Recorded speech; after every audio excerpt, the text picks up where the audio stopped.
the block Yeah. ceiling. Yes. You're one of the first. One of the first. And I'm blessed to be in this industry. Yes, and you're I blessed. just try to blend it with my I art. love getting ready with Sean. He's very particular. Yeah. Let me see those pictures, because they're like that. You know what I'm saying? How sexy is a motherfucker. That's right. Okay. I chose this look because it's The party is starting because y'all arrived. it's very avant-garde. She walked into the courtroom 8 months pregnant, stoic, calm, and ready to speak her truth. And what came next?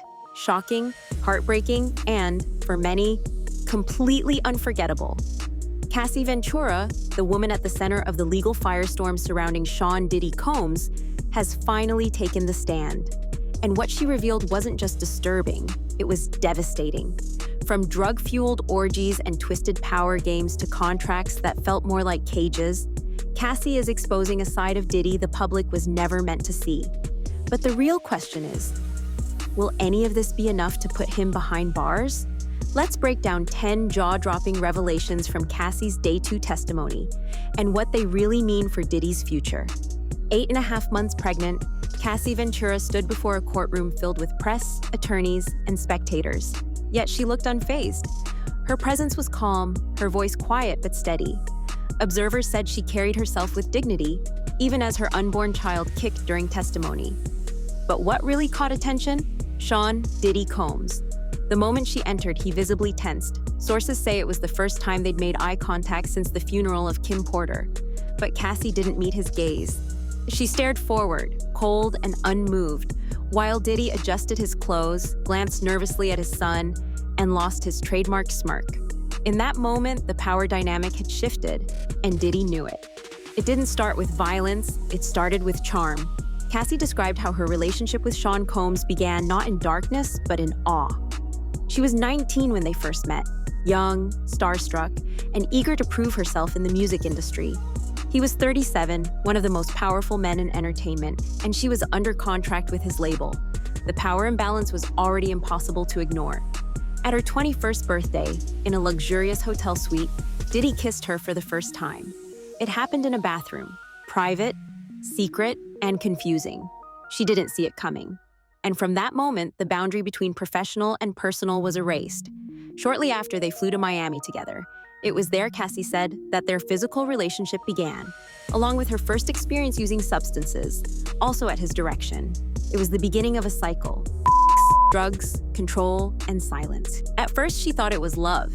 She described herself as his shadow, following him everywhere, doing whatever he asked, saying whatever he needed to hear.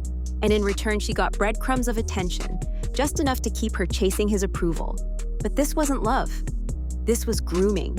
She believed they were in a monogamous relationship, but she soon discovered he was still involved with Kim Porter. Diddy kept Cassie hidden, secret, unacknowledged, and silenced. Yet she stayed. Why? Because, as she told the court, "I wanted to make him happy." That simple sentence became a recurring theme throughout her testimony. He would change her appearance on a whim. One day she had to look sexy. The next, more tomboy. Then he'd say she looked too Mexican and demand something else entirely. Her hair, her clothes, her weight, all of it became his to dictate. And then came the Freakoffs, not all at once. It started gradually, subtle pressure, suggestion, then insistence. And through it all, she believed she had to comply, not just to protect her career, but to prove she was worthy of his love.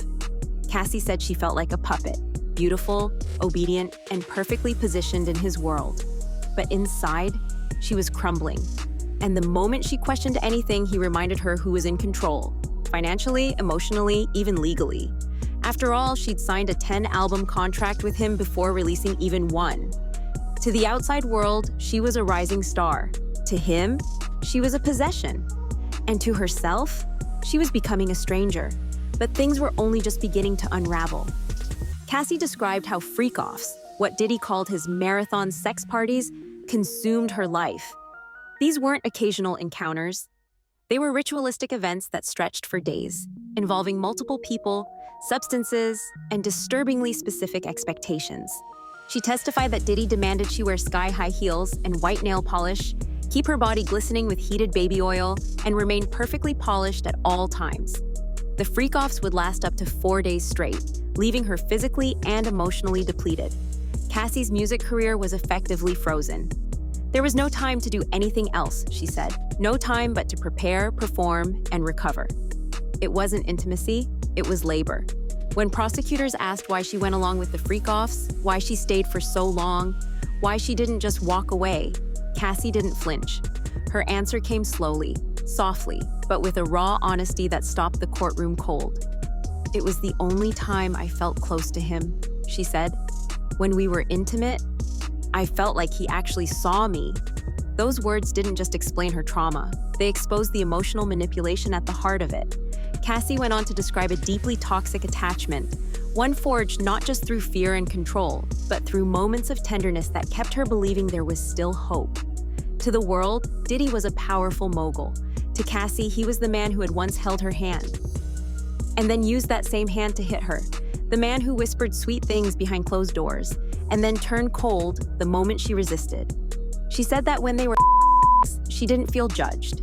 She didn't feel like a burden or a failure or a disappointment. She felt loved. And that illusion, that fleeting emotional connection, it was the only thing keeping her tethered to a relationship that was destroying her piece by piece. As she recounted this to the court, her voice cracked. She wiped her eyes. She apologized for crying. She wasn't triggered by the Freakoffs.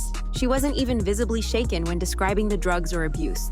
But this moment, this emotional realization was where she broke down.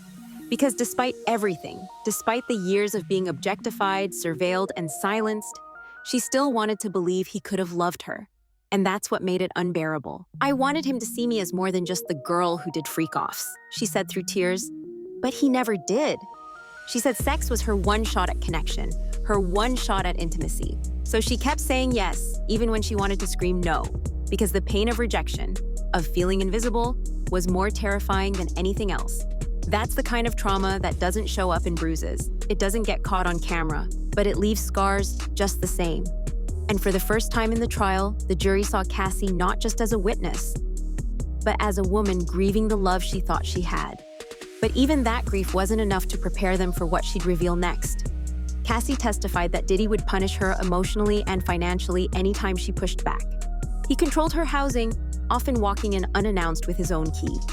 He took away her phones, her jewelry, even her cars, just to remind her who had the power. She said Diddy once told her, "Watch your mouth," before punching her in the face. He had eyes everywhere, assistants who tracked her location, staff who ensured she answered calls immediately. Even when she moved to LA, she said she felt like a prisoner, because even in her own home, he owned the locks. This is where the story takes a disturbing and legally significant turn. Cassie wasn't just a participant in Diddy's twisted lifestyle. According to her testimony, she became part of the operation. At his direction, she said she was tasked with recruiting people, often young women, sometimes men, to join the infamous Freakoffs. She searched Craigslist, Backpage, and even used coded language with travel agents to discreetly coordinate flights and accommodations. These weren't romantic getaways. These were business transactions, dressed up as indulgence. Some of the participants, she said, were paid thousands in cash, anywhere from $1,500 to $6,000 per session.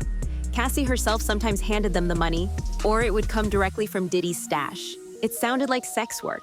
It looked like trafficking. And behind the scenes, it ran like a business.